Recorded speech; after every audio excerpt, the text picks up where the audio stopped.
Hello, journalism students. So we are on our 5th unit of the year, Opinions and Viewpoints. So this unit, we're going to be talking about editorials, how that's different than a viewpoint. We'll also be talking about reviews and writing game reviews, movie reviews, restaurant reviews, all different types. If we have time, we'll also touch on political cartoons. But that's my main goal this year, so let's find out what opinions and editorials are all about. So the first type that we're talking about are editorials. Editorials are the unsigned viewpoint of the paper's editorial staff. And how do they function? They explain, so that means explain, defend, or explain and oppose new policies, rules, or procedures.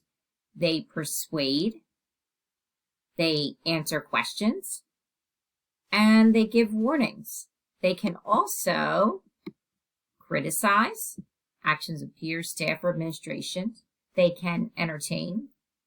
They can praise somebody, congratulate athletes or staff or school leaders. They lead. They propose changes for a better society or community, and they make brief comments. So these are all the purposes, and that last word's potpourri in number 9. These are all the purposes of an editorial. So I'm just going to go back through again that they are the unsigned viewpoint of the paper's editorial staff.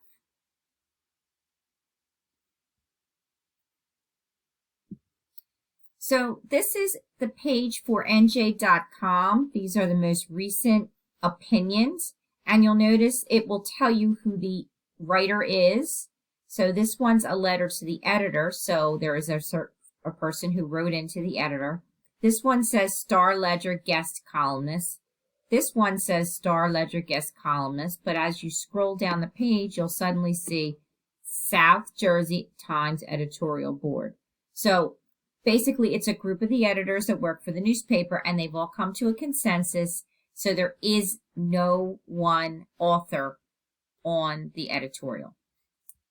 If you look at the New York Times editorial page, you'll see, again, it says, by the editorial board, by the editorial board, by the editorial board.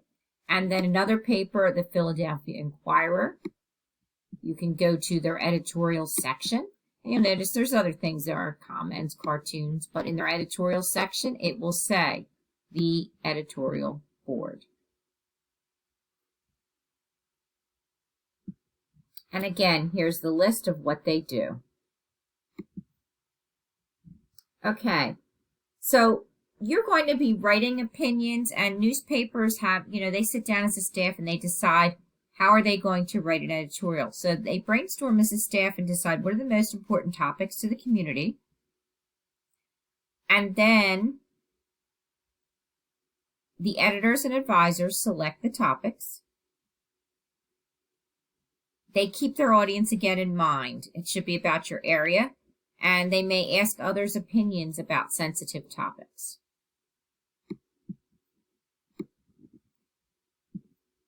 Okay, the next part's about writing the editorial. For writing the editorial, you should not use personal pronouns unless it is a regular column. So you avoid the words you, I, me, my. You are not an expert. Don't use that vocabulary. The length is relatively short, between 200 and 500 words. And then there is a formula for the content. So every editorial follows this process. So it starts out where they introduce the topic, they give a little background, and they state the position. So let's say we were talking about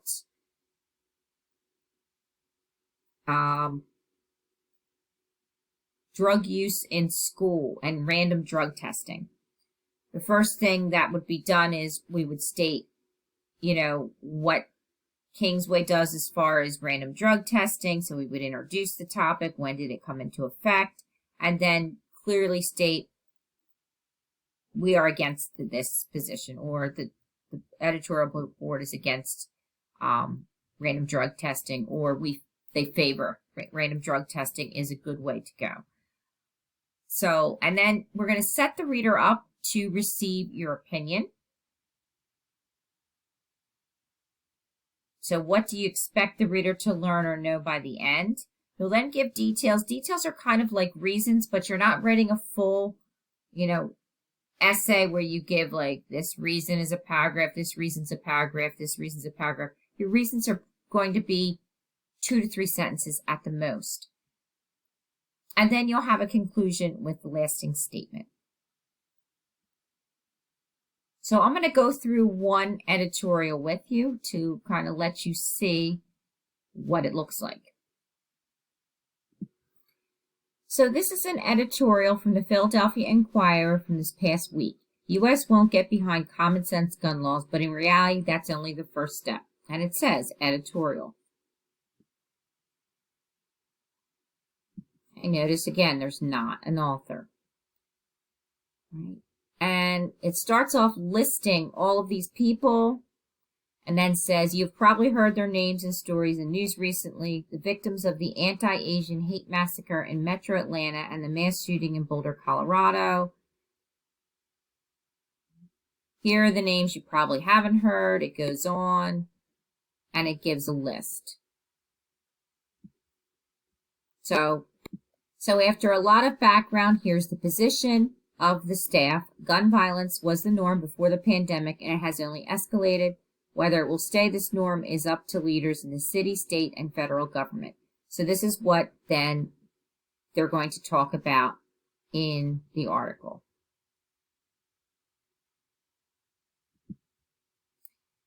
This next paragraph is setting people up for a reaction. So then you're going to set up the reaction of what's coming next. And then they have this nice chart, and then they're going to give you all the details about guns and why the leaders need to do something. And then finally is the closing.